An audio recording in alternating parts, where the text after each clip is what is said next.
Na série Maldições Hereditárias, nós entendemos que o pecado ele vai abrir brechas espirituais. Então, o que abre a brecha no mundo espiritual, para que haja uma legalidade para agir na vida da pessoa, é o pecado ou a desobediência às leis espirituais, tá bom? E aí a gente entende que esse pecado que abre brecha, ele vai atravessar as gerações, ou seja, ele vai agindo de geração em geração. Surge uma legalidade através de uma brecha, e essa brecha vai agindo de geração em geração.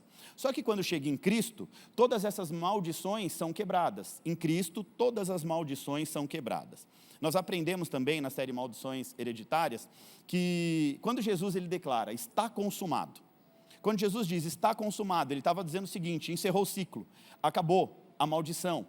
Agora eu estou reconectando o povo que estava debaixo de maldição à bênção de Deus novamente. Então, esse povo ele vai sair do lado da maldição e vai se conectar à bênção de Deus. Então, era isso que Jesus estava dizendo quando ele diz, está consumado. Só que muita gente vai achar que quando Jesus diz, está consumado, era como se ele estivesse encerrando tudo. Mas, na verdade, ali não era um encerramento. Na verdade, era Jesus inaugurando um novo tempo. Era Jesus apontando para um novo tempo. Está consumado. O que isso quer dizer, gente? Estar consumado, primeiro, o que não significa? Não significa que apenas a maldição acabou. O estar consumado não foi só acabou a maldição. Não, isso vai muito além. Aqui significa que começava a manifestação do reino na vida das pessoas. Ou seja, Jesus estava dizendo, acabou, o ciclo de maldição encerra aqui, só que a partir daqui tem algo novo para você viver. A partir daqui eu quero que você entenda que o reino de Deus está disponível para que você viva essa nova realidade. Está claro até aqui em nome de Jesus? O início dessa fase, em que o homem agora, liberto pelo pecado, ele pode manifestar a bênção de Deus na terra. Então eu sempre explico aqui que nós somos seres tripartidos, corpo, alma e espírito. E é no nosso espírito que está conectado às bênçãos do Senhor. Então aqui Jesus estava trazendo esse entendimento de que a partir de agora nós podemos viver debaixo das bênçãos. A maldição acabou, mas não quer dizer que a maldição acabou e você simplesmente está livre da maldição. Mas e aí? Qual é a novidade? Então a novidade é que Jesus veio para trazer uma concepção, um entendimento de reino. Então, Jesus ele vem na terra com dois objetivos principais, salvação e reino. Diga comigo, salvação e reino. Salvação aponta para quê, gente? Diga, vida eterna. Vida eterna, né? Pós-morte, quando acabar o nosso tempo aqui na terra, então aponta para a vida eterna, salvação. E o reino? O reino de Deus, na verdade, é estar debaixo do governo de Deus. Quando nós falamos em reino, nós entendemos, se tem um reino é porque tem um governante, se tem um governante, existe um povo, e se tem um povo, se esse povo está debaixo do governo de Deus, esse povo é abençoado por esse reino. Então Jesus, ele vem, e hoje nós vamos aprender bastante sobre isso, ele vem com dois objetivos principais, falar acerca da salvação e acerca do reino de Deus. São duas coisas diferentes, nós precisamos ter essa ideia, esse entendimento. Salvação é salvação, reino é reino. Amém? Então vamos lá. O homem agora, liberto pelo pecado, ele está apto a manifestar o reino de Deus na terra. Ou seja, o homem, sobre a vida do homem maldito, eu explico aqui que quando o homem é maldito, esse homem carrega uma maldição e a terra que ele pisa, essa terra agora se torna improdutiva. Por mais que a terra seja boa, o homem maldito pisa, a terra não produz. O homem bendito pisa em terra ruim e a terra produz. Essa foi a maldição original. Por conta do pecado de Adão, Deus ele instaura uma maldição, onde a terra ia brigar com o homem, ia lutar para que o homem não colhesse mais do fruto da terra com tanta facilidade. Por conta do quê? Da manifestação do reino. E eu vou te explicar isso hoje. O reino de Deus, a primeira manifestação do reino de Deus foi no Éden. No Éden, o homem não precisava fazer absolutamente nada, no sentido de ter que plantar para colher. Deus, ele cria uma terra e naquela terra já tinha tudo o que era necessário para o homem viver. O homem só precisava governar. Então, era Deus dizendo o seguinte, eu vou manifestar o reino ao seu favor. O que você precisa fazer é governar. Mas Adão, por conta do pecado, Adão e Eva, eles interrompem a manifestação do reino de Deus e agora eles vão ter que trabalhar muito para sobreviver. Quando eles quebram a aliança com Deus, eles interrompem a manifestação do reino de Deus na vida deles. O reino de Deus é mais ou menos assim, deixa eu explicar isso para você. Eu costumo dizer que o reino de Deus é o favor de Deus sobre a vida do seu povo. É como se Deus estivesse estendendo as mãos para a igreja. Deus estendendo as mãos. Enquanto as mãos de Deus estão estendidas, esse povo está trabalhando, está prosperando, está crescendo, está se desenvolvendo. Só que esse mesmo povo decide se corromper pelo pecado, da desobediência, idolatria ou qualquer outra coisa que desagrada a Deus. Quando nós rompemos essa aliança, Deus, ele tira as mãos. E esse tirar de mãos gera legalidade para o mundo espiritual começar a dificultar a tua vida. E é justamente por isso que tem muita gente boa, muita gente que vai, tenta e vai, e a coisa não acontece. Por quê? Porque a terra está lutando contra essa pessoa.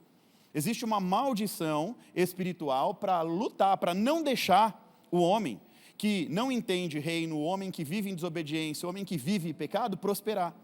Então, a prosperidade, Deuteronômio 28, Levítico 26, vai falar muito acerca da prosperidade de um povo obediente. As consequências da obediência e as consequências da desobediência. Então, um homem obediente às leis espirituais, o homem que vive, que chama a existência, é um homem obediente. Esse homem, essa mulher obediente, ele colhe os frutos da sua própria obediência. É bíblico. Agora, o homem desobediente à palavra de Deus, o homem que vive as suas próprias vontades, ele está literalmente interrompendo a manifestação do reino sobre a vida dele. Foi o que aconteceu no Éden. Tá bom? Então, olha só, esse estar consumado de Jesus aqui eu quero que vocês entendam, que vocês tenham à disposição de vocês uma dimensão chamada reino de Deus, para que vocês desfrutem de uma vida abundante e próspera. João 10:10. Eu vim para que vocês tenham vida e vida em abundância. O homem agora liberto do pecado, Jesus libertou e diz assim: vai, meu filho, governa, prospera, cresce, faz acontecer. Então Jesus aqui está dizendo, mentalidade de reino é o que você precisa ter para governar, para reinar. O propósito de Deus nunca foi apenas libertar os oprimidos, libertar daquilo que os aprisionava. Na verdade, Deus ele sempre quis capacitar o seu povo, para que o seu povo pudesse manifestar o que carrega na sua essência espiritual. Então é a vontade de Deus que você manifeste o reino de Deus através da sua essência espiritual. Para quê? Para que você manifeste a glória de Deus, porque manifestando a glória de Deus, você vai chamar a atenção. A Bíblia diz, Apocalipse, que o clamor dos judeus vai depender da prosperidade dos gentios. Os judeus, aqueles por qual Jesus veio, Deus escolheu esse povo como seu povo. Esse povo, ele vai começar a enxergar os gentios, que somos nós, os outros povos do mundo prosperando em Deus, a glória de Deus se manifestando sobre nós, e eles vão falar assim: o que a gente está perdendo? O que a gente deixou de lá? Por que a gente não entendeu isso? Ou seja, é uma questão de entendimento, de mentalidade de reino. Então, a volta de Jesus depende do clamor dos judeus, e os judeus vão clamar, segundo o Apocalipse, porque eles vão ver a prosperidade na vida de um povo que não foi o povo escolhido, primariamente, foi um povo enxertado, um broto que foi enxertado numa árvore.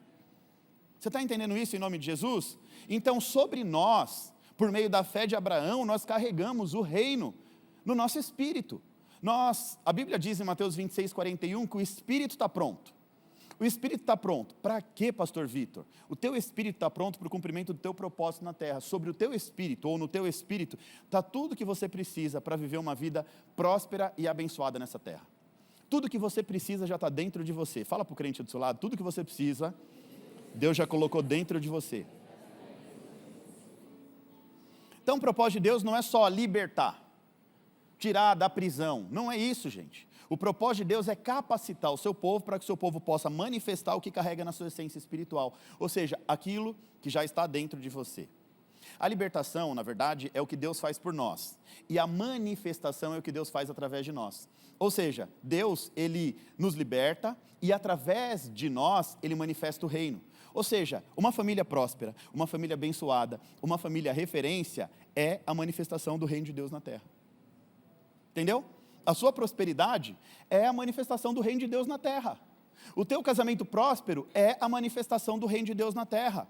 Você bem-sucedido em tudo que você faz, no ministério, no trabalho, como pai, como mãe, como filho, isso é a manifestação do reino de Deus na terra. O povo de Deus manifestando a glória de Deus, manifestando na sua essência espiritual, aquilo que eles carregam no espírito, manifestando na terra, no físico, para que todos possam ver. Ali vai um crente abençoado. Mas o problema é que tem mais crente que queima filme de Jesus do que crente abençoado. Sim ou não? Fala assim, já vai começar, né, pastor? Vou não, calma, tá tudo bem. O problema é que tem mais queima-filme do que crente abençoado. crente que realmente carrega o reino, crente que realmente é referência por onde passa. Tem mais crente briguento no trânsito, né? O vizinho olha e fala assim, sangue de Jesus, ainda diz que é crente esses irmãos, do que aqueles que manifestam a glória de Deus e o povo olha e fala assim, gente, é diferente esse povo, esse meu vizinho é diferente, eles estão sempre ali, tem uma energia diferente, a casa deles é uma casa de paz, né? É uma pessoa diferente. Então o crente que manifesta a glória de Deus é uma pessoa diferente. Gente, vamos lá, deixa eu te explicar essa questão de libertação e de manifestação, tá? Em outras palavras, libertação é Deus agindo para nos tirar do lugar da escravidão. Quando eu falo em lugar de escravidão, nós vamos lembrar lá do Egito, tempo de exílio, Babilônia, Síria e outras coisas mais. Mas vamos agora entender escravidão no nosso tempo. Tem muita gente que é escrava do pecado. Tem muita gente que é escravo do dinheiro. É escravo de mamon. E muitas vezes a gente fala assim, é porque o mamon está agindo, né, na vida porque o irmão não quer dar, porque o irmão não quer. Então, muitas vezes a gente nem percebe, mas nós somos escravos de alguma coisa. Escravos de idolatria, às vezes a gente coloca algo acima de Deus e a gente se torna um escravo daquilo. Então, a maneira do inimigo agir através das nossas vidas ou nas nossas vidas é nos tornando escravo de alguma coisa. É deixando com que nós estejamos aprisionados em alguma coisa. Então, olha só que interessante, gente. A libertação é Deus agindo para te tirar do teu lugar de escravidão. Então, qual é a sua escravidão? A falta de domínio próprio é uma escravidão. Às vezes a pessoa ela quer se libertar disso, mas ela não consegue, ela está sempre estourando, explodindo, ou seja, ela está escrava da falta de domínio próprio. E aí, isso vai quebrar cadeias e vai cancelar maldições. Então, muitas vezes a gente não consegue entender, mas estamos escravos, não conseguimos quebrar as cadeias e nem cancelar as maldições, né, que vão se apresentando ali sobre o nosso aprisionamento. Já a manifestação de Deus é o próximo passo. Ou seja, depois que Deus te tira da escravidão, o próximo passo qual é? É Deus usar a sua vida para expressar a natureza dele, o poder dele e o reino dele na terra. Então, como é que Deus manifesta o reino dele? Diga assim, através da minha vida. Isso, que é da tua também, entendeu? A tua vida. Deus manifesta o reino dele através da tua vida. Sabe como é a manifestação do reino de Deus? Teu casamento está ali destruído, acabado, arrebentado, aí daqui a pouco você é tomado por uma consciência espiritual, você começa a lutar pelo seu casamento, e aí o seu casamento agora ele começa a prosperar, e agora você está ajudando outras pessoas, agora você está falando de Deus para outras pessoas, você está salvando outros casamentos. Isso é Deus pegar uma pessoa num estado de aprisionamento, ou seja, estava aprisionado na crise do casamento, na luta, na batalha, na guerra. Deus libertou e agora Deus está manifestando o reino dele através do casamento dessa pessoa. Essa pessoa está falando do amor de Deus para outros casais e está ganhando outros casais e está ajudando outros casais. A libertação, ela vai mudar a nossa condição. A manifestação muda a nossa postura. A manifestação do reino de Deus faz você adotar uma postura nova, uma postura diferente, faz você se portar de maneira diferente. Na libertação é assim, Deus tira o homem do cativeiro. Então o homem está preso no seu cativeiro e Deus vai lá e tira o homem do cativeiro. Na manifestação, o homem agora liberto, ele passa a governar com consciência espiritual. Ele governa porque ele carrega dentro de si a natureza de Deus e ele tem a consciência do que ele carrega. E por ter a consciência do que ele carrega e ele já é liberto, presta atenção, isso aqui é muito forte. Não adianta você pedir governo se você ainda está preso no seu cativeiro. Uma coisa é uma coisa, outra coisa é outra coisa. Primeiro você se liberta da escravidão, você se liberta do seu cativeiro, depois você vai manifestar governo. Primeiro você tem que estar liberto, porque o escravo não pode governar. Se a pessoa está escrava no seu pecado, como é que ela está pedindo governo para Deus? Então o primeiro passo é se libertar da escravidão do pecado, e depois passar a governar. Então para você estar apto para governar, você primeiro precisa vencer o pecado. Você precisa sair do seu cativeiro, do seu estado de aprisionamento, aquilo que impede você de prosperar. Por isso que nós precisamos combater o pecado com muita seriedade. O pecado impede a sua vida de ser próspera na terra.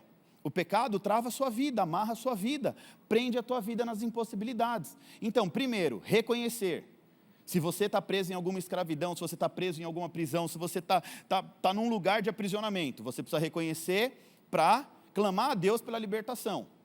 Reconheceu Jesus, como salvador da sua alma, você está liberto, apto para governar. Agora você precisa de mentalidade de governo. Não tem como governar se não tiver a mentalidade de governo. Então, um homem liberto, com consciência espiritual, esse homem agora ele vai governar. Ele vai revelar no natural o que Deus já plantou nele no espiritual. Então, o homem que governa, ele só está revelando no natural aquilo que sempre esteve dentro dele. Aquilo que sempre esteve conectado na essência espiritual dele. Só que nós precisamos entender isso, gente. Isso aqui é o básico do básico do básico para você chamar a existência aquilo que você quer viver, aquilo que Deus plantou em você. A primeira coisa é se libertar daquilo que te aprisiona. Essa é a primeira coisa que você tem que entender. E mais do que isso, é você entender que na sua essência espiritual já está conectado todas as bênçãos que você precisa para viver uma vida de paz e prosperidade na terra. Está conectado no teu espírito. Por isso nós precisamos dar mais valor às coisas espirituais. Por isso nós precisamos nos aprofundar mais naquilo que é espiritual. Por isso é que nós precisamos conhecer mais acerca do espírito. É por isso que nós precisamos alimentar mais o nosso espírito. Quando você alimenta o seu espírito, você começa a vencer a batalha que o apóstolo Paulo diz: o mal que eu quero, o bem que eu quero fazer eu não faço, mas o mal que eu não quero é o que eu faço. O que Paulo está dizendo? Tem uma batalha acontecendo. O apóstolo Paulo, um homem cheio de Deus, de propósito, um homem que marcou uma geração e fez a diferença por onde passou. Ele está dizendo que a natureza carnal dele também grita. E que muitas vezes o bem que ele gostaria de fazer ele não faz. E o mal que ele não gostaria de fazer é esse que ele faz. Por quê? Porque a carne gritou, a carne falou mais alto, a natureza humana, aquilo que é natural, conectado àquilo que é natural, muitas vezes fala mais alto e não deixa o nosso espírito sobressair. Não deixa com que as bênçãos de Deus se manifestem espiritualmente, porque a bênção de Deus sempre foi uma bênção espiritual. A bênção de Deus, ela entra pelo Espírito e se revela na carne. Ela entra pelo Espírito e se revela no natural, mas a bênção de Deus é espiritual. Então nós precisamos entender isso. Pastor, eu quero crescer, eu quero prosperar, eu quero salvar meu casamento, Você precisa entender que tudo que você precisa já está conectado ao seu espírito. E a porta de entrada das bênçãos do Senhor é na sua vida espiritual. Ok? Então Deus tira o homem do cativeiro. Aí ele vai manifestar agora na vida do homem o governo de Deus. Ou seja, vai revelar o espiritual no natural. E é aqui que começa a nossa nova série. Agora o homem foi liberto. Venceu todo tipo de maldição. Agora esse homem liberto, ele precisa aprender a manifestar as bênçãos que já estão conectadas a eles no Espírito. Agora, essa bênção, na verdade, é chamar a existência, trazer à existência, tudo que Deus já decretou sobre a tua vida. Gente, Deus, Ele quer que o seu povo entenda uma coisa, isso aqui é muito importante. Deus, Ele quer que você entenda que você não foi apenas chamado para sair do Egito. Mas Deus, na verdade, Ele quer tirar o Egito de dentro de você. Isso é mudança de mentalidade, Romanos capítulo 12. Sede transformados pela renovação da vossa mente, da vossa maneira de pensar, é mentalidade de reino. Quando a gente fala sobre prioridade, é uma das coisas que eu mais falo aqui nessa igreja, Mateus 6,33, priorize, pois, o reino de Deus e a sua justiça, e todas as outras coisas lhe serão acrescentadas. Quando a gente fala em priorizar, não é você parar a sua vida e agora eu não vou mais trabalhar, eu não vou mais cuidar da minha casa, porque agora eu vou ficar na igreja o dia inteiro. Gente, não é isso. Não é isso. Prioridade é você colocar em grau de importância. Então, por exemplo, hoje é quarta-feira, é dia de estudo, você congrega aqui na Evo, você frequenta a igreja, você sabe que hoje é um dia de estudo? Prioriza as coisas de Deus, eu vou estudar. Você sabe que sozinho você não consegue. Sozinho você não vai conseguir estudar, você não vai ter a revelação, e você tem um pastor, você tem um líder que pode te ajudar. Então o que você vai fazer? Você vai priorizar esse tempo com Deus. Priorizar é antes de tudo, na hora que você acordar, ao invés de pegar o celular, ao invés de fazer, tira 2 minutinhos e fala com Deus: bom dia, Espírito Santo, te amo, Jesus. É uma forma de você priorizar. Então priorizar a Deus é colocar Deus em primeiro lugar em todas as coisas. Isso é uma questão de prioridade. Então quando a gente começa a priorizar a Deus, a gente começa a entender as coisas de Deus nas nossas vidas. Ou seja, a gente precisa priorizar. E priorizar é isso, gente, é tirar tempo de oração, é buscar, sabe, é ter o tempo de vir à igreja. Então priorizar vai muito além do que você, sabe, ter esse entendimento de, eu tenho que ficar agora na igreja 24. Não é isso. Priorizar é você deixar Deus sempre acima de tudo. Então, por exemplo, eu costumo dizer o seguinte, hoje eu estava brincando com os meninos, os staffs, né? Aí eu falando, e aí, como é que foi e tal? E eles, não, estava aqui, pastor, sexta, sábado, domingo. Agora, pastor, eu falei, é isso aí, meu filho, você é crente. Lugar de crente é na igreja. Lugar de crente é falando das coisas de Deus. Lugar de crente não é sentar à mesa para ficar jogando conversa fora. Vai conversar, fala de Deus, irmão. Ah, pastor, só vou falar disso agora. Não, mas olha, quando você é apaixonado por Jesus, você pode falar um bocado de coisa, mas tudo que você fala, a cada 10 palavras, 8, 7 é sobre as coisas de Deus. Porque você é apaixonado, entendeu, pelas coisas de Deus, e você prioriza tanto que o que te importa é falar das coisas de Deus, é falar de reino, é falar de propósito, sabe, é ajudar pessoas, é linkar o seu propósito em Deus e ajudar outras pessoas. Então Deus, Ele quer libertar o povo da escravidão, é mentalidade de Egito, mentalidade de escravo. O povo de Israel é liberto, mas continua com a mentalidade de escravo, e é isso que atrasa a promessa de muita gente. É liberto, continua com a mentalidade de escravo, e muitas vezes a promessa que já era para acontecer, ou já era para ter acontecido, acaba demorando, se estendendo muito, muito mais. E sabe o que você precisa entender? Que o deserto, olha só que interessante isso, o deserto não era apenas um trajeto. Quando Deus conduz o povo pelo deserto, ali era um processo para ensinar o povo, para deixar de depender de milagres para sobreviver, e começar a gerar os seus próprios milagres. Deus estava gerando ali, todos os dias, milagres para sobreviver. Mas o que Deus estava querendo ensinar para eles? Tudo isso está à disposição de vocês. E vocês podem gerar isso. Então, quando eles chegam na Terra Prometida, por que na Terra Prometida para de chover maná? Por que na Terra Prometida Deus cessa ali a codorna que cai do céu, o maná? Por quê? Porque agora Deus está mudando a mentalidade do povo. Durante o deserto, eu dei provisão. O tempo de deserto é tempo de provisão. Agora, para a abundância chegar na sua vida, você tem que entender uma coisa. Você tem que plantar para poder colher.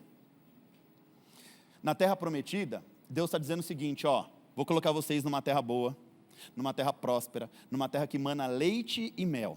Só que na terra prometida não vai mais cair maná do céu. Só que o povo chega na terra prometida e fala, cadê o maná? Você está entendendo que pedir posição de governo sem entender, sem aprender a governar, é você pedir o que você não sabe pedir, por isso que Deus não te dá? Tiago 4,3 diz, pede e não recebe, porque nem sabe o que está pedindo. Você está pedindo coisas que você não suporta, que você não tem condição de administrar. Está pedindo algo ainda na sua imaturidade, que se Deus te der, você se perde. E é por isso que Deus muitas vezes não faz. É por isso que Deus muitas vezes, primeiro Ele quer gerar a mentalidade em você, para depois fazer algo através de você. Quem tem consciência espiritual, gente, entende que a bênção, ela não está na terra, a bênção está no DNA desse povo.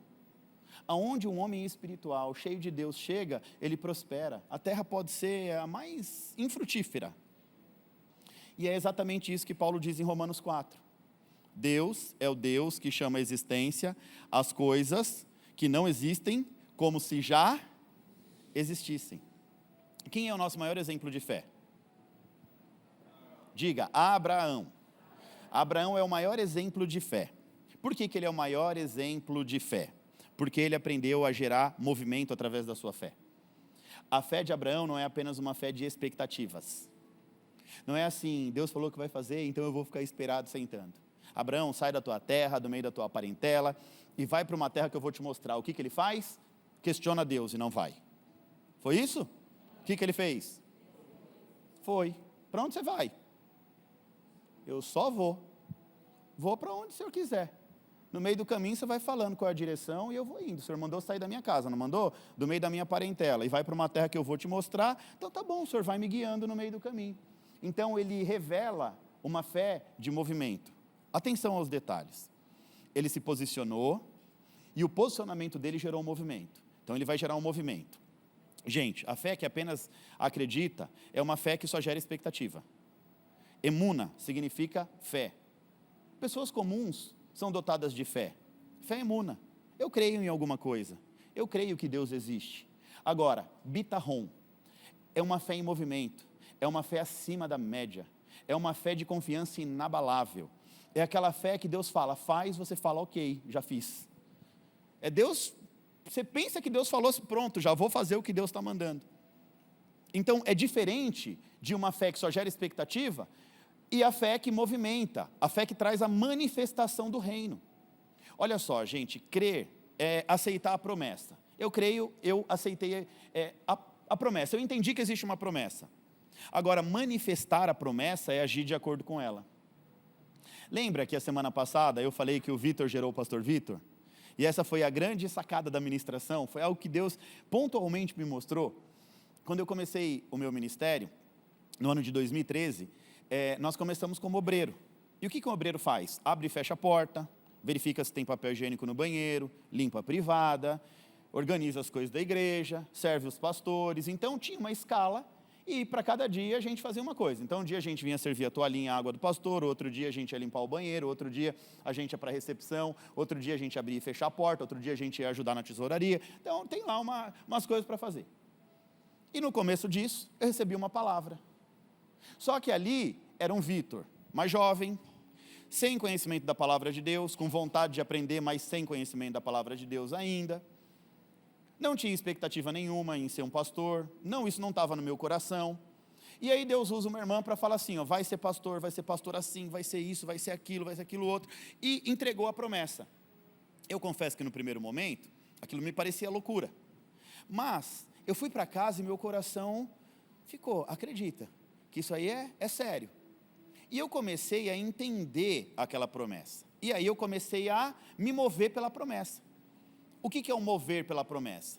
Agora, eu me empenhei ainda mais nos estudos, porque na minha cabeça, já que eu tenho promessa, quando a oportunidade chegar, eu tenho que estar preparado para agarrar essa oportunidade. Então eu começo a me mover. Aí, o que eu começo a fazer? O Vitor, mesmo que de forma inconsciente, começa a gerar o pastor Vitor. Como? Plantando as sementes certas. Aí eu estou plantando a semente, e no tempo oportuno, nasce o pastor Vitor. Mas esse pastor Vitor, ele nasce ali, depois de 5, 6, 7 anos que o Vitor está plantando semente, até colher o fruto dessa semente. Então, para todas as coisas, tem um tempo de Deus. Não adianta a gente, Deus me deu... Tem gente que às vezes me procura e fala assim, uma vez uma jovem chegou em mim e falou assim, pastor, eu recebi uma palavra de uma pastora aqui da igreja, que eu vou ser pastora de jovens. A irmã solteira, com uma vida mais para lá do que para cá. Eu falei, eu acredito nessa promessa também, mas não é para agora. Pronto, frustrei a menina. Porque ela achou que ia ser agora. Vou ser pastora. Jovem, solteira, não dá, gente. A vida não estava lá, aquelas coisas. E aí frustra. Porque não entende que quando Deus lança uma promessa, essa promessa é futuro, é destino. E é para você começar a plantar a semente certa para você gerar o fruto dessa promessa. Deus faz a promessa, mas quem planta a semente para colher o fruto, somos nós. Você está entendendo aqui o que eu estou dizendo, gente? Deus ele faz uma promessa. Agora, quem é que vai plantar a semente para colher esse fruto lá na frente? Eu e você. É isso que você precisa entender. Então, trazer existência nada mais é do que você plantar a semente certa para você colher o fruto daquilo que Deus já prometeu para a tua vida. Crer é aceitar a promessa, manifestar é agir de acordo com a promessa. E é essa fé que Deus quer despertar em mim e em você. Porque Deus ele já liberou promessas na sua essência espiritual.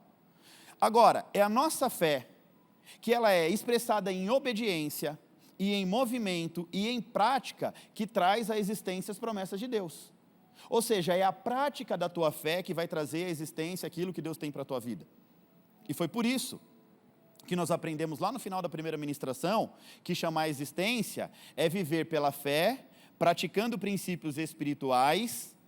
Essa é a chave, essa é a frase da nossa série. Anota isso em nome de Jesus. Em nome de Jesus, chamar a existência é viver pela fé, praticando princípios espirituais, até que ele se torne realidade. Entendeu? Então, eu vou repetir isso aqui. Chamar a existência é viver pela fé, praticando os princípios espirituais, até que a promessa se torne uma realidade na tua vida. Por quanto tempo, pastor, eu tenho que praticar os princípios? Até que a promessa se torne uma realidade. Pastor, eu vou plantar, eu vou fazer uma vez. Gente, não é fórmula mágica não, gente. É cumprir princípios espirituais. Entenda, a fé não é passiva. A fé se manifesta em atitudes. Por isso, quem quer prosperar? Quem quer prosperar, por exemplo, precisa aplicar os códigos do reino na sua vida financeira. Eu não ensinei a semana passada os 3 códigos espirituais para prosperidade. Finanças, dinheiro, finanças. Uma pessoa próspera financeiramente. Dízimo, oferta e generosidade. Generosidade é quando a gente abençoa, a Bíblia diz, aquele que dá aos pobres empresta a Deus, Provérbios, e Deus paga com juros largamente vantajosos. Dízimo é você reconhecer governo, e a oferta é um código de honra. Eu quero prosperar, mas eu não quero dizimar. Eu quero prosperar, mas eu não quero ofertar. Eu quero prosperar, mas eu também não quero ajudar os pobres. Desculpa, filho, mas eu vou te falar uma coisa. Se você está achando que prosperar é fazer uma oração específica e a prosperidade vai cair do céu, você vai ficar esperando isso, vai morrer e não vai acessar. Porque não é assim que funciona. Fica esperando, vou fazer uma oração. São Longuinho, dá 3 pulinhos. Funciona não. Então essa foi a essência. Deus, Ele já plantou tudo dentro de nós. Agora, qual que é a nossa parte? Manifestar o que já foi liberado. Fala para o crente do seu lado, a tua parte é manifestar aquilo que já foi liberado. Trazer do espiritual para o natural e viver, de fato, como um filho que carrega o DNA da promessa.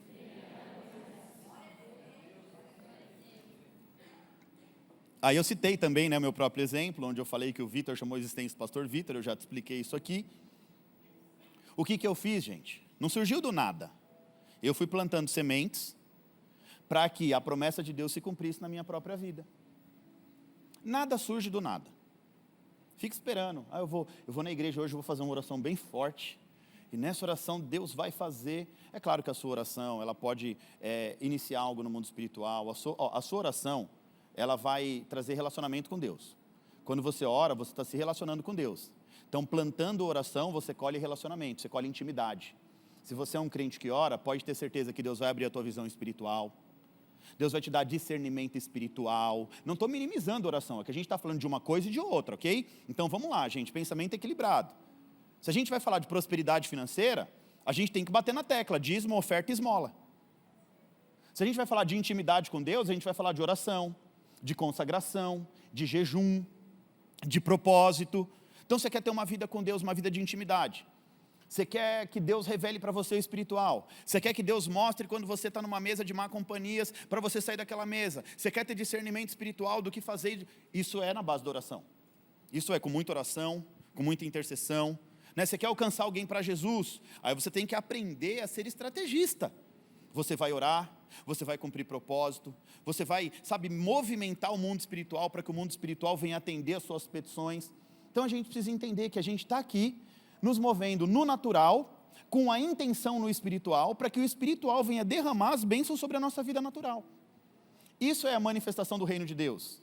Só que essa manifestação do reino ainda não é uma manifestação total e plena. É uma manifestação inicial. Por que inicial? Porque até Jesus voltar, nós vamos poder experimentar o reino. Só que nós vamos experimentar na totalidade lá no céu. Aqui na terra, inaugura. É um reino inaugural. Então Jesus inaugurou a dimensão do reino para a gente viver. Então, o que a gente tem que fazer? Viver, conhecer, aprender a palavra de Deus, aplicar os princípios espirituais pela fé.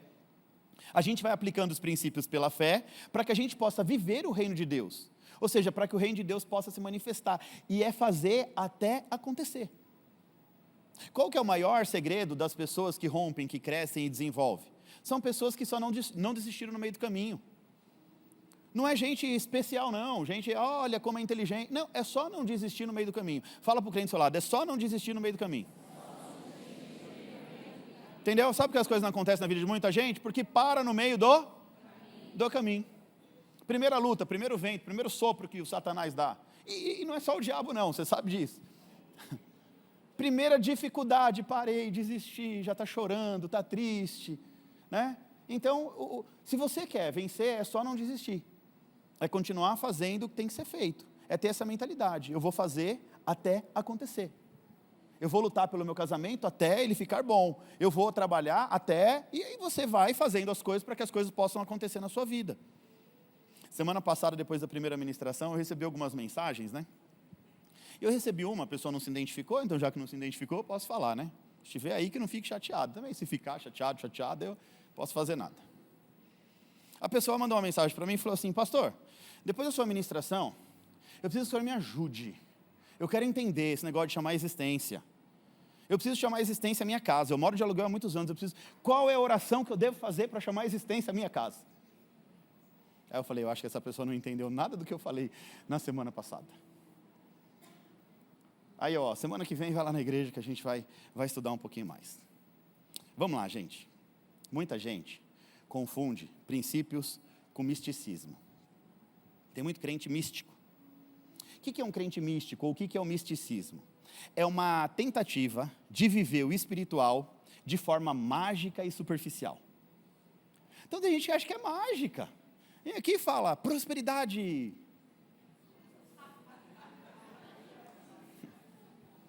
Estala o dedo. Tenta esfregar uma lâmpada lá para ver se sai um gênio também. Faz alguma coisa assim. Me ensina uma oração forte para eu poder prosperar. Não sei. Não sei, gente. Não sei. Eu sei os princípios da prosperidade. Às vezes esses aí muitos torcem o nariz. Né? Não tem como. Gente, a gente precisa entender, tem que abandonar esse trem místico de lado, deixar isso de lado. É querer viver as coisas espirituais na prática, mas não quer obedecer. Eu não quero obedecer princípio, não, esse negócio aí está com nada, não. Isso aí é conversa do Antigo Testamento. É assim que o povo está vivendo. Não quer praticar princípio, mas quer viver a realidade do reino de Deus.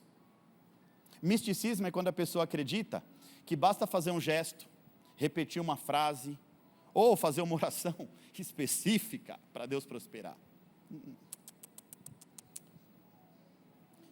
Pessoas assim estão tratando Deus como um amuleto da sorte, não como um Senhor. É um amuleto. Deus, me abençoa aí, Deus, faz aí, vou fazer uma oração. O místico ou o misticismo faz a pessoa acreditar que existe um atalho espiritual. Fala um pouquinho do seu lado, não tem atalho, crente. Bota isso na sua cabeça, não tem atalho. Fala assim, não tem atalho. Não tem atalho. Não adianta você, vou sair correndo na frente que eu vou pegar um atalho, eu vou chegar na frente do irmão. Não vai. Se o irmão já estiver semeando, você pode ter certeza que a colheita dele vai ser antes da tua. É simples assim, cara. Há quanto tempo o irmão está semeando na tua frente? Aí você está invejando a colheita do irmão, mas não quer semear nada. Entendeu? O irmão está colhendo os frutos e tal. Cara, que legal. Cara, como é que você está fazendo? Poxa, tem anos que eu estou destravando, estou semeando, estou entendendo, estou cumprindo, estou fazendo, sou obediente à palavra. Então o irmão está há anos na sua frente, semeando, fazendo a coisa acontecer, sendo obediente. E aí você vê ele colher e você fala, por que só ele colhe e eu não colho? É só você olhar para o que ele está fazendo e o que você está fazendo. Aí quando você começa a observar, esse irmão está andando há tempo, já está, está plantando, está trazendo à existência aquilo que ele... Então, como é que você traz à existência? Plantando.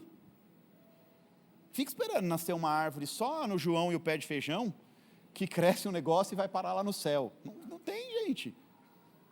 Entendeu? Se você tem uma semente, você planta, você cultiva, você cuida, que no tempo certo, ela pode dar fruto. Mas você entende que você tem que plantar se você quiser colher? Você consegue entender isso em nome de Jesus?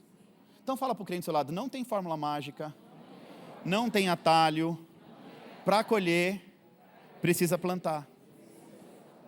Entendeu? Para colher você precisa plantar. O místico faz a pessoa entender que tem um atalho espiritual. Que se ele falar em línguas diferentes, ele consegue alcançar algo na frente do outro irmão. Não é assim, crente, não é assim. Bênção sem plantar nada não existe. Bênção sem obedecer não existe. Entendeu? Misticismo é como uma fé sem compromisso. Eu tenho fé, mas eu não quero ter o compromisso. Eu quero o Deus da bênção, mas eu não quero me relacionar com esse Deus. Misticismo é como uma espiritualidade vazia, sem prática. Eu até sou espiritual, mas eu não pratico a minha espiritualidade. Misticismo é como um evangelho sem cruz. Você não quer carregar a cruz. Você quer só o benefício do evangelho. Chamar a existência não tem nada a ver com místico. Chamar a existência é trazer o reino para governar na tua vida. Isso é chamar a existência. Trazer o reino para governar na tua vida. Sabe qual é a grande questão? Eu citei essa questão, né, da pessoa que procurou e falou e tal. Que oração que eu faço para destravar, para chamar a existência? O nível de consciência é esse. Poxa, eu levei a minha vida inteira e não entendi nada. Agora eu estou entendendo. Eu vou começar a plantar para eu poder ter oportunidade de colher. Porque sempre há tempo de colheita. Mas antes de colher, você precisa o quê? Gerar consciência e plantar. É isso que você tem que fazer. Gerar consciência e plantar para poder colher os frutos da sua própria semente. Daquilo que você mesmo plantou. É simples, isso é trazer a existência. Isso é trazer governo e reino. Isso é fazer o invisível se tornar realidade. É lançar a sua semente e continuar lançando a sua semente até que a sua semente se torne uma realidade. Isso é trazer existência. Isso é trazer existência. Na primeira ministração eu fui bem claro, quando eu disse que prosperidade financeira, por exemplo, está ligada com princípios espirituais. Os 3 códigos: dízimo, oferta e esmola. Pronto, simples. Pastor, mas você precisa entender isso. Prosperidade financeira não se acessa só com oração, quer dizer, não é com oração, não é com jejum, não é subindo o monte. Cada coisa no seu devido lugar, está entendendo isso? Relacionamento com Deus, oração. Relacionamento com Deus, consagração. Prosperidade financeira, dízimo, oferta, esmola. Se você entender e colocar cada coisa no seu devido lugar, você vai perceber que você vai começar a plantar a semente certa e vai começar a colher os frutos certos. Mas para isso você precisa tomar a iniciativa de ter o entendimento e de colocar cada coisa no seu devido lugar. Prosperidade financeira é fruto de semente. Diga comigo, prosperidade financeira é o fruto das minhas sementes. Pergunta para o crente que está do seu lado, você quer colher o quê? O que você tem plantado? Entendeu? Fulano de tal está colhendo porque em algum momento ele plantou. E sabe o que uma pessoa sábia faz? Nunca para de plantar. Entenda bem. O que eu fiz lá atrás foi o suficiente para me trazer até aqui. Se eu quiser ir mais adiante, eu preciso continuar fazendo. Então não tem essa, mas eu cheguei numa situação confortável, hoje eu estou bem, minhas coisas estão... E aí? Parou? É só isso mesmo que você quer? Então se você quiser mais, se você quiser crescer mais, desenvolver mais, porque aquilo que você plantou lá atrás, ela vai te dar uma colheita até determinado tempo. Em determinado tempo, cessou. Se você quiser mais, aí você vai ter que começar. Mas imagina esse ato. Você vem, você planta, e você chegou aqui, Deus te botou em posição de honra. Não, agora eu já estou bem. Aí você para de plantar. Sabe o que vai acontecer? Daqui a um tempo você para de colher. Você já viu o crente que está abençoado? Que isso aí que o pastor Vitor está falando tudo balela. Estava na igreja lá, e aí, desanimei, saí. Estava lá, dizimando, ofertando, servindo, fazendo, acontecendo. Saí da igreja, estou bem, cara. Estou colhendo. Estou legal. Já tem 3 meses que eu saí da igreja, estou bem. 6 meses, continua bem. 1 ano, pode continuar bem. Sabe por quê? Porque ele ainda está colhendo aquilo que ele plantou. Só que ele está esquecendo que ele está plantando algo que ele vai colher daqui a pouco também. Você entendeu isso, gente? Então ele vem plantando a vida inteira no reino. Ele vai colher, cara. O diabo, ele não pode tocar. Ele vai colher. Mas ele não quer mais saber nada. Mas ele plantou. Essa árvore cresceu, essa árvore começou a dar fruto. Se esse cara abandonar a fé, sair da igreja, começar a falar mal de todo mundo, ele vai continuar colhendo aquilo que ele plantou de bom. Só que uma coisa que as pessoas não entendem é que chega uma hora que aquela colheita cessa. E esse tempo que você parou de plantar, o que vai acontecer? Você vai ficar um tempo sem colher. É simples, vai. E se você nesse tempo de plantar coisa boa, começou a semear coisa ruim, o que vai acontecer? que você vai colher? Coisa boa? Não. Você vai colher o fruto da semente que você plantou.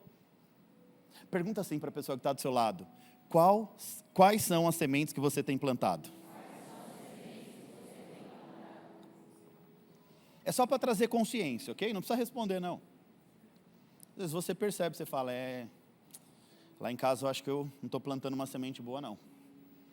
Acho que com a minha esposa, de vez em quando, eu lanço uma semente ruim. Com meu filho, né, eu fico chamando ele disso, daquilo outro. O que esse menino vai colher? Quem é pai e mãe aqui? Sabia que pai e mãe têm autoridade espiritual sobre os filhos? E aquilo que você fala é decreto de vida ou morte sobre o teu filho? Quando você fala assim, meu filho não vai dar em nada, essa desgraça. Esse pestinha, esse não sei o quê. Você sabe o que você está plantando na vida dele? A semente da desgraça. É forte isso, né? Agora, quando você pega aquele menino que mesmo tem dificuldade, você fala, não, meu filho vai ser um menino abençoado, vai ser um menino de Deus, tem um chamado de Deus. Aí você começa a plantar coisas boas, planta a palavra boa. Gente, você acredita que teve um determinado momento na minha vida que eu não acreditava em mim mesmo? E eu ficava muito irritado com a minha mãe. Porque eu estava na minha pior fase, financeira, uma fase difícil, uma fase ruim.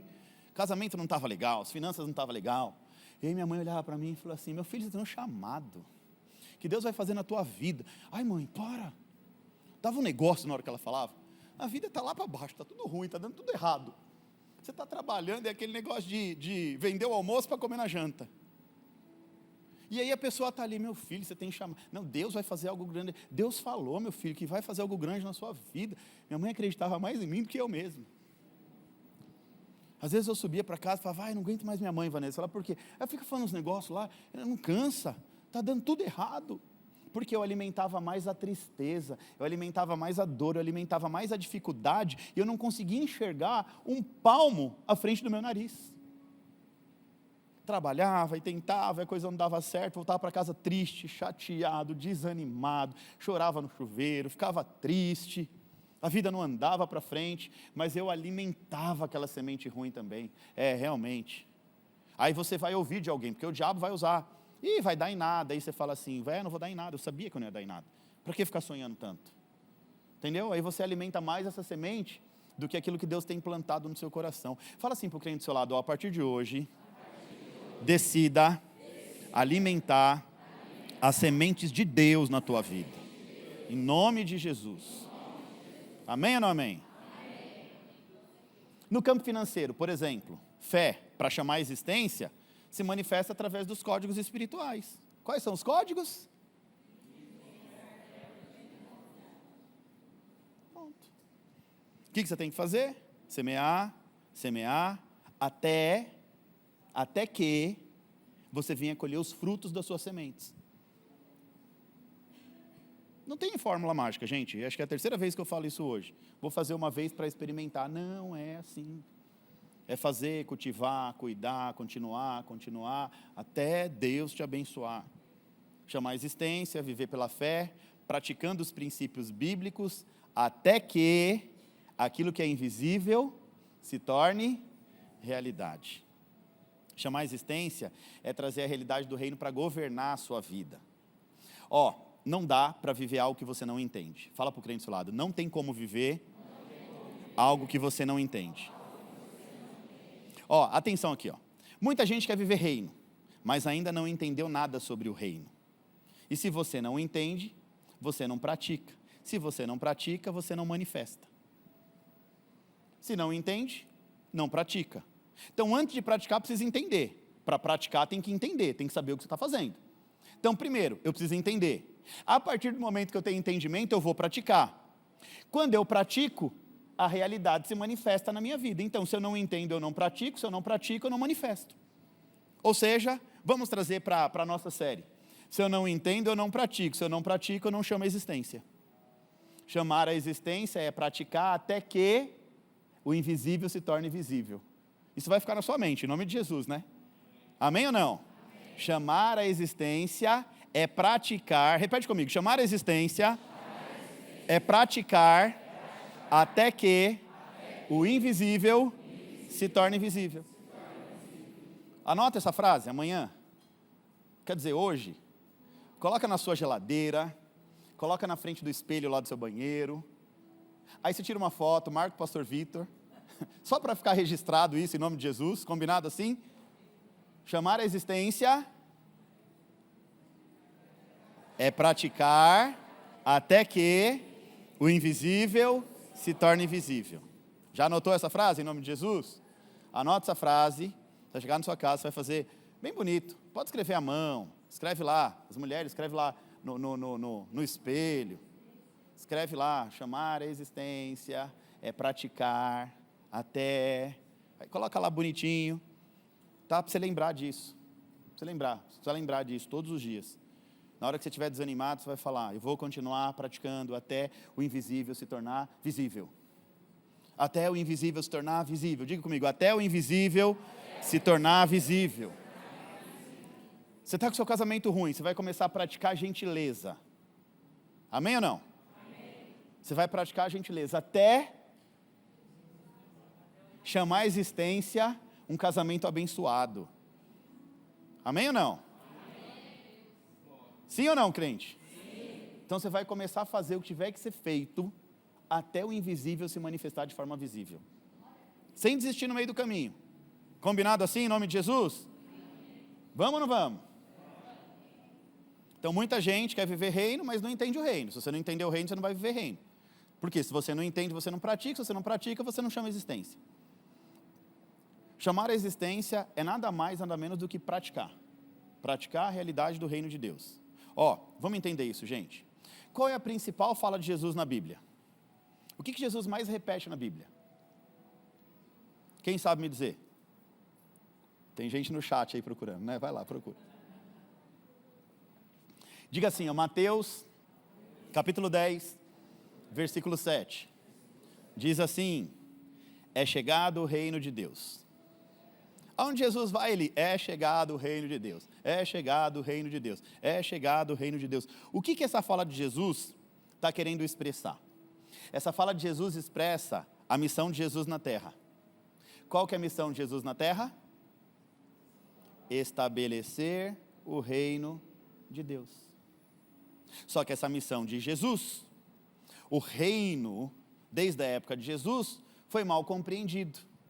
Os judeus, por exemplo, o que eles entendiam? Eles entendiam que Jesus, o Messias, viria para estipular um reino terreno, e esse reino terreno daria a eles um domínio universal, ou seja, daria força e domínio para o povo judeu, para que pudessem subjugar e dominar toda a terra.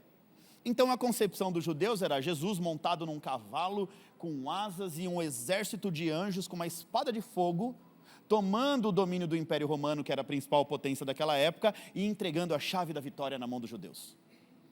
Essa era a concepção. Essa era a ideia. Só que Jesus não veio para falar disso. Ele não veio num cavalo branco. Ele veio num jumentinho. Montado num jumentinho. Simples, de chinelinho de dedo, roupinha simples. E aí Jesus chega e fala, é chegado o reino de Deus. Aí o povo, que loucura é essa, Jesus? Jesus ele tem que explicar o reino o tempo inteiro. Jesus ele vai explicar o reino, mas ninguém está interessado em reino. O povo está preocupado na manifestação do reino. Só que Jesus diz, enquanto eu estiver na terra, o reino está aqui. Porque eu sou a manifestação viva do reino. E vocês vão colher. Vocês querem pão? Eu multiplico pão. Vocês querem peixe? Eu multiplico peixe. Vocês querem o quê? O que vocês querem? Jesus é literalmente a manifestação viva do reino de Deus. Ele está numa festa, falta vinho, o que ele faz? Por que ele faz isso? Porque onde o reino está, não tem falta de nada. Por onde ele passa, ele cura as pessoas. Por que ele cura as pessoas? Porque no reino não tem pessoas enfermas. Jesus está manifestando o reino na terra, gente. Ele está andando, ele é o reino, ele é a manifestação do reino. Então ele está andando, as coisas estão acontecendo. Só que ele está dizendo o seguinte, ei, eu vou ficar só um tempo aqui, eu vou subir. Quando eu subir, o Consolador vem. Aí a manifestação agora vocês vão precisar entender, vai ter que gerar mentalidade. Eu estou no meio de vocês manifestando o reino, mas na hora que eu subir para o céu, vocês vão ter que gerar mentalidade de reino para poder continuar usufruindo daquilo que eu vim fazer por vocês. Vocês querem continuar desfrutando? Então vocês vão ter que ter mentalidade de reino para desfrutar daquilo que eu vim para fazer. Então Jesus está na terra e está dizendo, é chegado o reino, quer dizer, O reino sou eu e eu estou aqui. E vocês vão começar a viver e experimentar milagres que vocês nunca viram. Por quê? Porque o reino está na terra. O reino estava vivo no meio da terra. O reino, Jesus, a manifestação do reino. Então Jesus ele vem estabelecer uma outra realidade. Jesus vem para estabelecer uma outra dimensão. Jesus não estava preocupado com o Império Romano, não, gente. Jesus estava dizendo o seguinte: meus filhos, vocês estão preocupados com o Império da Terra. Eu estou aqui querendo estabelecer o governo do céu na tua vida. Por isso que, quando eu falo, às vezes, na última eleição, o povo estava preocupado se o da esquerda ia ganhar, se o da direita ia ganhar. Eu falei, citei aqui o meu voto e tudo mais, e teve gente que ficou brava comigo. E calma, gente, porque o meu governo é outro. Dai a César o que é de César. Paga os seus impostos, faz as suas coisas direitinho, mas o meu governo não é o governo da terra. Naturalmente, nós estamos estabelecidos também nesse governo terreno, mas esse não dita a minha realidade. A minha não. Porque eu entendi o reino a qual eu sirvo, o reino a qual eu me submeto, o reino a qual eu acredito, o reino a qual eu sei que exerce governo sobre a minha vida. Então o governo da terra está prometendo isso, está prometendo aquilo, você nunca acessa. Porque você está preso naquilo que é natural. Aí Jesus está falando para os judeus, falando assim: meus filhos, vocês estão tão preocupados com o Império Romano, isso aí é nada perto de mim. Eu queria que você entendesse o que eu vim te explicar. Só que a mentalidade do povo estava fechada, travada. Aí muitos não entenderam até hoje. Todos os ensinos de Jesus, ele fala acerca do reino. Todos. As parábolas, Mateus 5, 6 e 7. Fala sobre a constituição do reino. É Jesus dizendo que o reino é uma nova realidade que aponta para uma recompensa chamada galardão, para a vida daqueles que vivem debaixo da realidade de obediência a esse reino. Ou seja, tem recompensa, tem galardão do céu para quem vive debaixo de obediência ao reino de Deus. O reino de Deus é uma realidade que se manifesta na vida dos filhos de Deus, dos filhos que acessam mentalmente esse reino. O reino de Deus é uma recompensa que está disponível para os filhos obedientes, para os filhos que manifestam o reino na prática, aqueles que obedecem e vivem debaixo da realidade desse reino. Gente, olha só, pode vir à igreja, pode orar em línguas, pode dar cambalhota, mas enquanto você não levar a sua vida com Deus a sério, você não vai ter acesso ao reino de Deus. Você pode fazer o que você quiser, pode se sentir o mais espiritual, mas muitas vezes o mais espiritual se acha mais espiritual, mas não está levando a vida com Deus a sério. Para facilitar ainda mais o seu entendimento, Jesus ele falava por parábolas. Diga, parábolas. O que são parábolas? Quem sabe me dizer? Histórias. Vamos a uma outra linguagem? Parábolas são códigos usados para representar uma verdade moral ou espiritual através de uma narrativa alegórica, ok? Jesus usa o método alegórico para ensinar uma verdade espiritual. Então Jesus pega algo que acontece no mundo físico, que muitos estão habituados a ver acontecer, e ele vai transmitir uma história poderosa, que transmite, que fala acerca de uma realidade espiritual, utilizando-se de um método comum e simples. Por exemplo, Jesus ele vai falar muito pelo método da agricultura, pelo meio da agricultura, que era o que era um povo agrícola na época de Jesus. Plantar, colher, semente, lançada, o campo com espinho, o campo com pedra e tal, a boa terra. Então Jesus ele vai usar uma alegoria. Jesus ele vai falar de uma forma que facilite o entendimento do povo. Muitos não conseguem entender, porque a mente está travada. Em Mateus 5, mais conhecido como Sermão da Montanha, Jesus ele vai revelar códigos espirituais poderosos acerca do reino de Deus. O reino de Deus é assunto central da Bíblia. Para você ter uma ideia, só no Novo Testamento, reino de Deus aparece mais de 140 vezes na Bíblia. É chegado o reino de Deus, reino de Deus, reino dos céus, reino de Deus, reino dos céus. Mais de 140 vezes na Bíblia. Qual foi o propósito de Deus? Estabelecer o reino dele desde a criação. Desde onde, gente? A primeira manifestação do reino foi aonde eu falei no começo da ministração. Diga, no Éden. O Éden era um lugar físico, visitado pela dimensão do Espírito. Ou seja, isso é manifestação do reino de Deus. Você está entendendo o que é a manifestação do reino de Deus? É um lugar físico que é visitado pelo ambiente do Espírito. Então, no Éden, Deus fazia visitação todos os dias. O Éden tinha tudo que o povo precisava para viver. O povo não precisava, quer dizer, o povo de duas pessoas, né? Mas tinha um povo ali, olha. Eles não precisavam plantar para colher. Deus só diz, não toca naquela árvore, e da outras vocês comam à vontade. Por que comam à vontade das outras? Quem sabe me dizer? Um por vez. Cadê os crentes mais antigos, os crentes que estão comigo? Eu já falei isso aqui, hein? Anota, crentaiada, anota. Pronto, Tiagão. Manifestar a provisão de Deus. Quando Deus diz assim, ó, coma. Ele está falando assim, ó, se você não comer, você está dizendo que eu não sou o teu provedor. Então, quando Deus manifesta o reino, Ele diz assim, meu filho, desfruta, porque você desfrutando dessa bênção, a minha glória, ou seja, você está exaltando o nome de Deus, você está dizendo, sabe por que eu estou vivendo isso? Porque Deus está me provendo dessa maneira.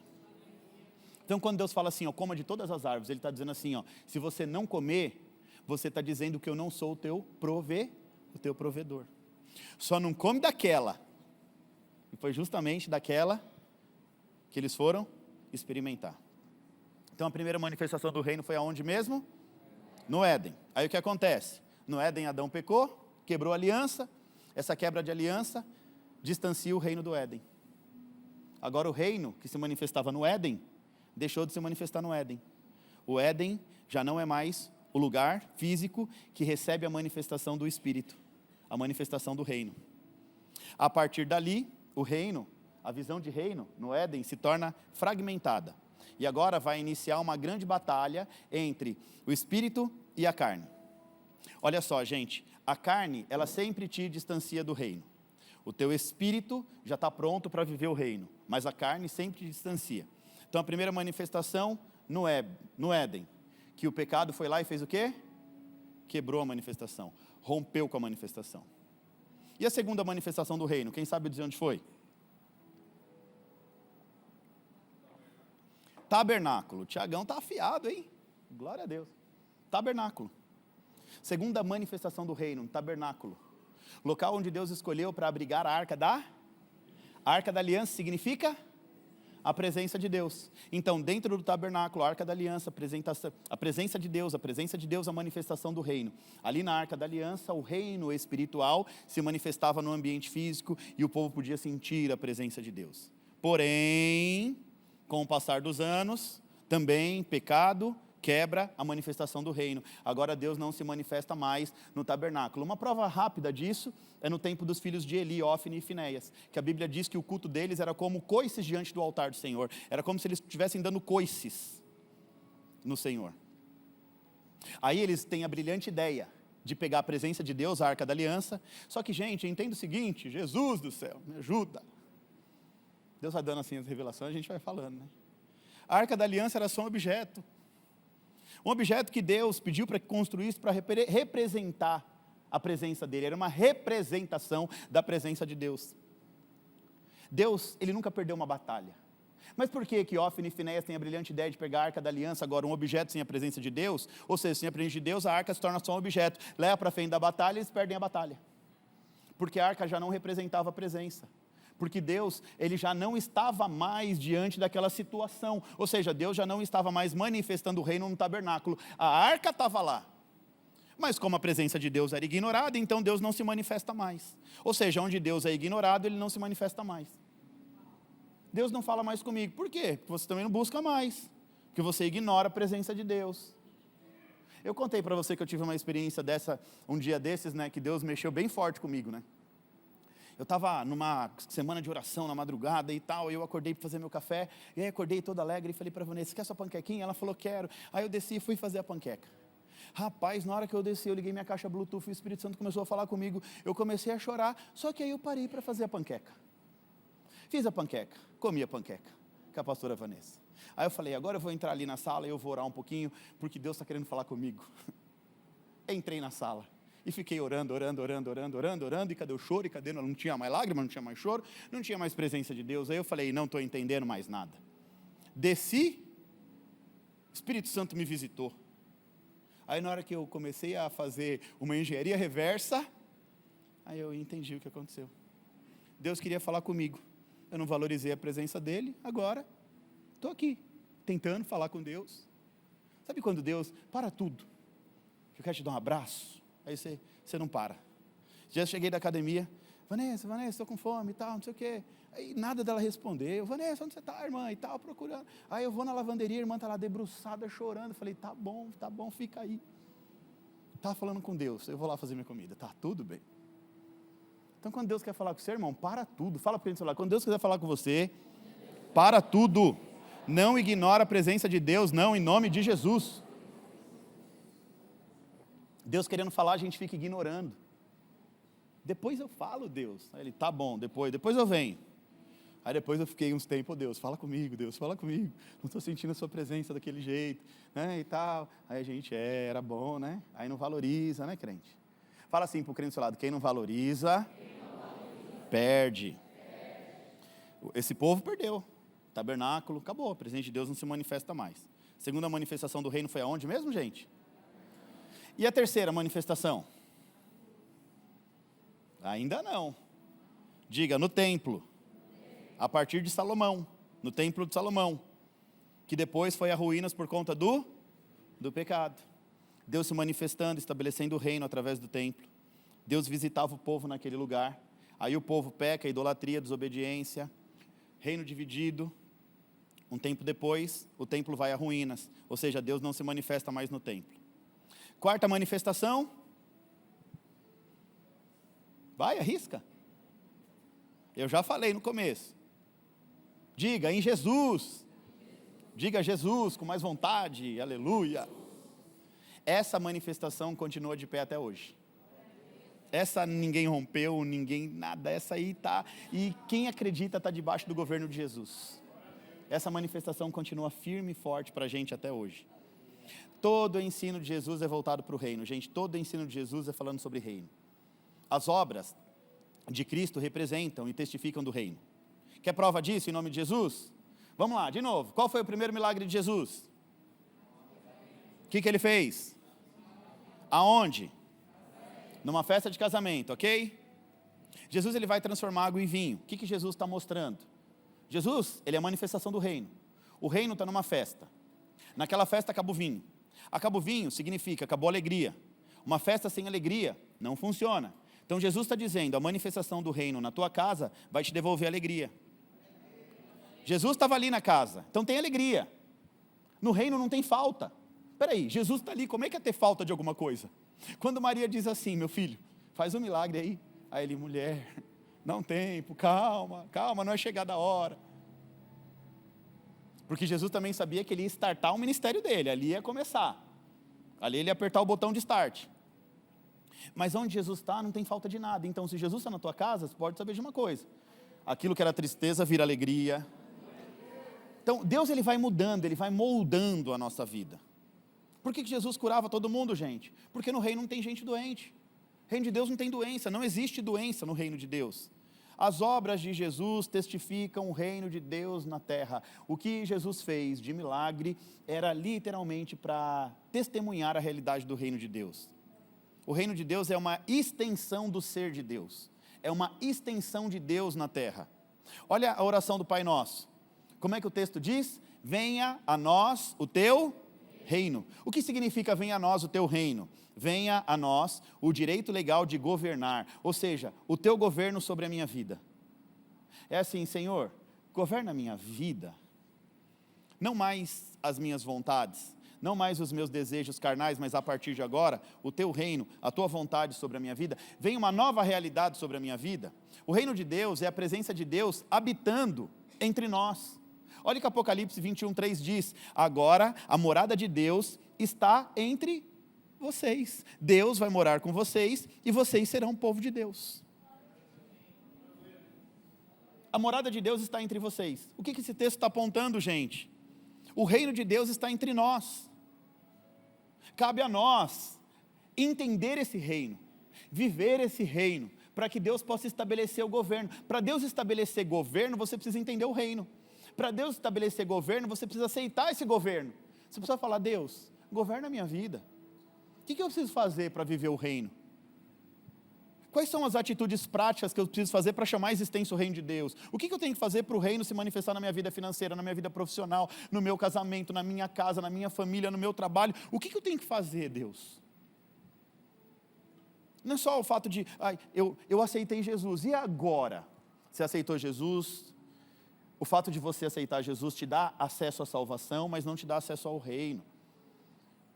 Você é salvo, aceitou Jesus. Agora, para viver o reino, você tem que estar em obediência a esse reino.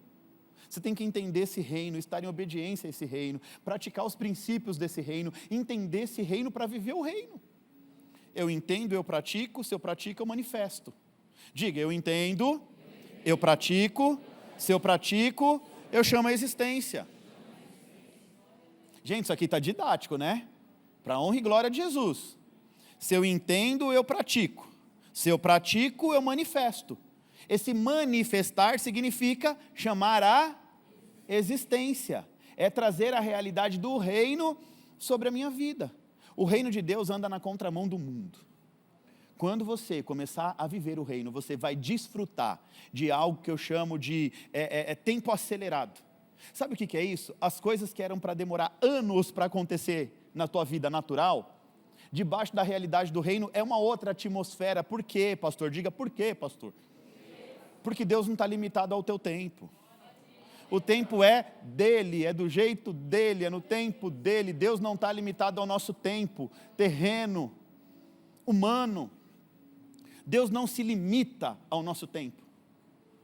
No nosso tempo, uma coisa natural, para eu conseguir isso, vai levar 480 anos, mas, espera aí, até os 80 eu acho que eu consigo ficar de pé. Então, quer dizer, não vai viver nessa era. No tempo de Deus muda tudo, gente. No tempo de Deus, aquilo que no tempo natural era para levar 10 anos, Deus faz acontecer em meses, em dias. Se Deus quiser, Ele faz acontecer em horas. Mas para acontecer, você precisa estar debaixo dos princípios espirituais, ou melhor, cumprindo os princípios espirituais, até que se torne realidade. Eu pratico os princípios até que os princípios se tornem realidade, ou seja, até que o invisível se torne visível, até que a promessa se torne uma realidade na minha vida. Então não pode parar, não pode desistir. Como é que vai viver o reino se você desiste no meio do caminho? Se você começa e para no meio do caminho? O reino é uma realidade só para quem entende, para quem aceita, para quem vive. Ele é agora inaugurado em Jesus, e em Jesus tem uma nova dimensão. E essa nova dimensão vai operar na vida dos filhos de Deus. Em breve nós vamos viver o reino na plenitude, lá no céu. Lucas 19, 12, o próprio Jesus faz uma menção sobre o direito legal de exercer o reino de Deus na terra. Olha o que Jesus diz: um homem de nobre nascimento foi para uma terra distante para ser coroado rei e depois voltar. Aqui vai me fazer chorar. Qual foi a coroa que o povo colocou na cabeça dele? Essa foi a coroa que Jesus encontrou na terra. Mas muitos entenderam o reino. Muitos coroaram Jesus, não como uma coroa física, mas olharam com uma consciência espiritual e entenderam que Ele é o rei. Ele tem governo sobre as nossas vidas. Então por isso que o próprio Jesus diz, um homem de nobre nascimento. Jesus está falando de quem aqui? De quem, gente? Diga, dele mesmo. Um homem de nobre nascimento, ou seja, Jesus está falando, eu fui à terra, eu nasci, fui para uma terra distante, saí da terra do meu pai, da casa do meu pai, fui para ser coroado rei e depois voltar. Eu coroei Jesus como rei da minha casa. Eu entendi o governo do reino de Deus. E por isso eu vivo a realidade do reino na minha vida. Por isso eu manifesto o reino de Deus através da minha vida. E tudo que a gente precisa é destravar nossa mentalidade de reino e entender que Jesus é o governador das nossas vidas. Ele veio para que Ele pudesse ser coroado. E você já coroou Jesus como rei da sua casa? Como rei da tua vida? Como rei da tua família? Você já deu legalidade para o governo de Jesus atuar na tua vida, na tua casa, na tua família? E não adianta falar que deu legalidade porque você levantou a sua mãozinha e aceitou Jesus. Não é só isso, não. É andar em obediência. A partir do momento que eu aceitei Jesus, eu entreguei a Ele o destino da minha casa, da minha vida, da minha família, agora eu vou andar em obediência à palavra dEle. Jesus, é assim que eu tenho que andar, é isso que eu tenho que fazer, então é isso que eu vou fazer. Eu vou lutar contra a minha carnalidade para que eu não venha desapontar o Senhor, porque agora o governo da minha vida está em tuas mãos. Você percebe Jesus falando dele mesmo? Eu vim à terra, tomei o reinado de Satanás, estabeleci um reino de justiça e subi aos céus. Mas a dimensão do reino permanece existente para nós nos dias de hoje. Por que reino de justiça, gente? Porque ele é justo, diga, ele é justo. E ele vai estabelecer um reino na vida daqueles que querem esse reino. Ele é justo. Se você quer o reino, ele manifesta o reino na sua vida. Se você não quer, ele não pode manifestar, porque o crente tem o direito do livre. Entendeu? É o seu livre-arbítrio. Cumprir os princípios espirituais ou não. Não, pastor, eu não quero saber disso. Não. Quero vir na igreja, o senhor fala um negócio aí, eu acho até legal o que o senhor fala, vou cantar um louvor e vou embora para minha casa. Amém, está tudo bem. Não posso interferir nisso. Eu vou tentar te mostrar essa realidade. Eu vou tentar te mostrar aquilo que eu destravei na consciência espiritual. Por isso que eu falo, vem à igreja, mas não venha à igreja na sua consciência carnal, a sua consciência natural, porque não vai acontecer nada na sua vida. Se você tiver com a sua mentalidade do natural, você vai ouvir sobre coisas espirituais e não vai entender. Fala para o crente que está assim do seu lado, ó, você não veio aqui para ser mais um na multidão. Sabe o que acontece? Quando Jesus está no Sermão da Montanha, falando com os discípulos, ele não está falando só com os discípulos, a Bíblia diz que tinha uma multidão. Jesus acaba de falar, e o povo, tá, mas cadê o pão? Mas cadê o peixe? Só que os discípulos perguntam assim, mestre, por que fala por parábolas? Aí Jesus para tudo e fala assim, ó, a vocês que estão interessados no reino, a vocês serão revelados segredos espirituais, escondidos desde o início da fundação do mundo. Você está interessado? Eu vou me revelar a ti. O reino manifesto quer se revelar a ti. Jesus, o reino de Deus, quer se revelar a você. Busque mais o reino, viva o reino, sabe, aprenda sobre o reino, coloque em prática o reino, viva uma vida nova, uma vida diferente, debaixo do governo de Jesus. Chega de viver uma vida escravo dos seus medos, e uma vida que não rompe, uma vida que não acontece, uma vida que... E você não... É Jesus querendo te mostrar algo novo, algo lindo, algo maravilhoso, mas a sua carne gritando, te distanciando do reino. Então na hora de você dar um basta e falar, eu quero viver a vontade de Deus para a minha vida. As parábolas de Jesus é a expressão do reino. As parábolas são divididas em 3 partes. Estou terminando, tá, gente? 3 partes. A primeira parte das parábolas de Jesus, Jesus vai falar especificamente da inauguração do reino, quando o reino foi inaugurado. A segunda, ele vai falar sobre a dimensão do reino, o tamanho do reino. Ele vai falar que o reino é muito grande. E a terceira parte, ele vai falar da consumação do reino. Então, todas as parábolas, se você pegar uma por uma e estudar, você vai ver que elas falam de um assunto só, reino de Deus. Aí a primeira parte, inauguração, segunda parte, dimensão, e a terceira parte, consumação. Ou seja, Jesus está falando do reino de Deus nas parábolas o tempo inteiro, tentando mostrar uma nova realidade de uma forma simples, mas as pessoas estavam tão travadas na mente que não conseguiram enxergar. Quem quiser viver essa realidade precisa se adequar ao reino de Deus. Praticar para viver. Diga comigo, praticar para viver. Praticar é chamar a existência. O que é chamar a existência, pastor? Praticar o reino de Deus. Fala assim para o crente que está do seu lado e a gente termina. Você foi chamado para manifestar o reino de Deus. Mas para isso, precisa destravar na sua mente, alinhar sua consciência ao Espírito e permitir que o reino de Deus governe as suas decisões. Quando o reino governa a sua mente, o céu então se manifesta na sua vida. Amém? Glória a Deus.